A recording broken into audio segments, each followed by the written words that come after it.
JDU और BJP के नेताओं के बयानबाजी लगातार जारी है। वहीं आरजेडी लगातार मुख्यमंत्री नीतीश कुमार को ऑफर दे रही है कि वो बीजेपी से नाता तोड़ ले और आरजेडी उनको समर्थन करेगी, तेजस्वी यादव को मुख्यमंत्री बनाए।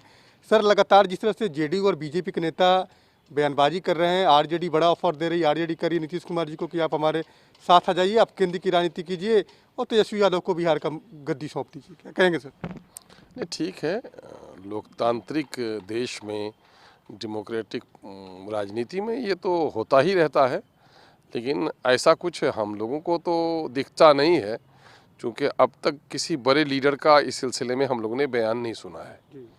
और गाड़ी का रुख मुड़ता है ड्राइवर के रुख मुड़ने से, पैसेंजर के रुख मुड़ने से गाड़ी का रुख नहीं मुड़ता।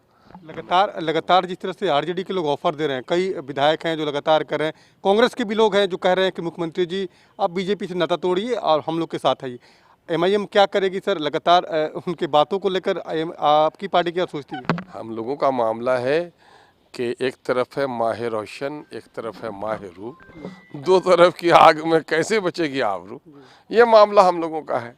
हम लोग तो इस वक्त असेंबली में हमारे 5 लोगों की जो एंट्री हुई है वो हम सत्ता और विपक्ष के, सेकुलर के और गैर सेकुलर लोगों के मिजाज को देख रहे हैं।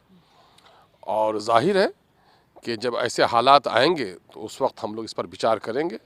बहरहाल एक बड़ा दुखद बात यह है, एक बहुत दुखद बात यह है कि बिहार में हो या देश में हो, सत्ता के अदलने बदलने ही में लोगों की पूरी ताकत लग रही है। जनता की हालत कैसे बदले, देश की हालत कैसे बदले, राज्य की समस्याओं का कैसे समाधान हो, इस पर विचार करने के लिए हमारी बड़ी पार्टियों के नेताओं को फुर्सत नहीं है। सरकार कुर्सी बचाने में, दूसरे लोग कुर्सी लेने में, आखिर यही हो गया है।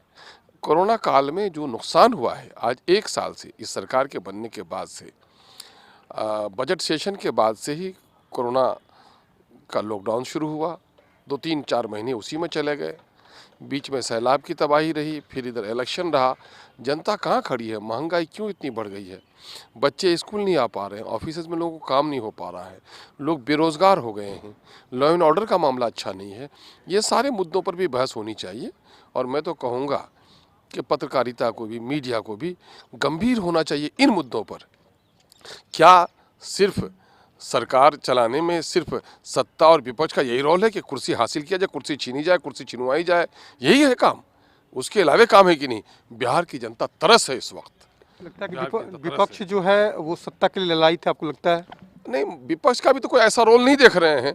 ये देख रहे हैं कि वो ये रोज इनको नूरा कुश्ती देख रहे हैं, है ना। मझल के जो नेता लोग हैं उनकी बयानबाजी हो रही है, बड़े नेता लोग तो चुप बैठे हुए हैं।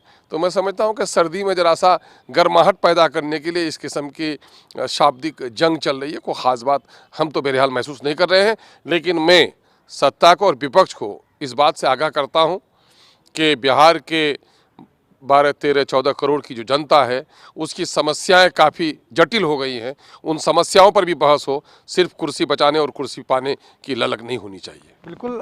तमाम जो विपक्ष हो या सत्ताधारी दल हो, जिस तरह से दोनों दलों के बीच में बयानबाजी तेज हो गई है और सत्ता के लिए नूरा कुश्ती का जो खेल शुरू हुआ है, उसको लेकर ओवैसी जी की पार्टी के जो विधायक हैं अख्तरुल इमाम साहिब, वो साफ तौर पे कह रहे हैं कि जनता के मुद्दों पे चर्चा होनी चाहिए, बल्कि जिस तरह से विपक्ष और सत्ताधारी दल एक दूसरे को पीछे करने में लगा है, नूरा कुश्ती का खेल खेल रहा है, इससे बिहार की जनता को भला होने वाला नहीं है। कैमरा राजू के साथ अवनीश कुमार, कशिश न्यूज़, पटना।